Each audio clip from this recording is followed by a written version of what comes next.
Endi ular mashina ochib yuradigani ham chiqibdi jalab.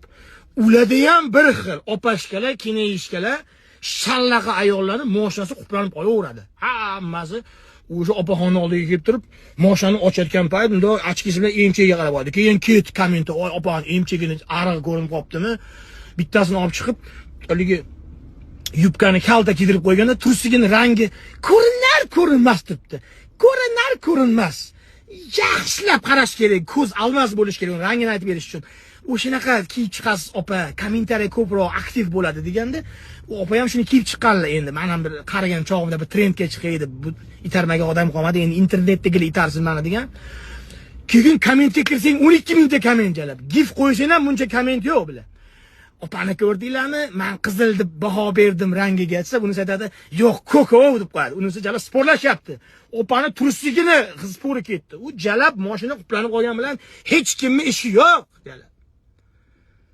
Bo'ldi jalab, pizdes, ko'rdinglarmi, sizig'i bor ekan-a. Vah, unaqa ekan. Voy jalab, tuhmat, buxton, fitna. O'sha kontent qilayotgan bola jumaga ham chiqsa kerak. Ko'cha-ko'yda uncha-muncha odamga ta'lim berib qo'ysa kerak dindan. Oy, bidaras bo'lmalaring.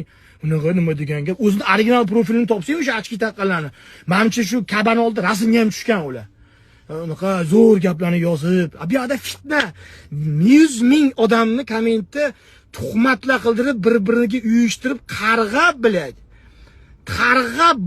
Nariyoqqa pizdes yozdilyapti mana bu yerga. Chap yelkaga yozilyapti. Pidaraslik qilgansan degan xat yozilyapti. U bilan hech kim ishi yo'q. Bunisi chiqib jalab sotilmasa uyi novostroykasi, u ham bitta amvatchani olib chiqib qo'yadi. Xizmatni yana qilaman, bizda mana rezidens bir baloda uy sotilyapti. Voy bilad, u orqadagi stroyka bilan hech kim ishi yo'q jalab. Hamma jalab rangi qanaqa ekan? Bo'ldi-da endi jalab. Bitta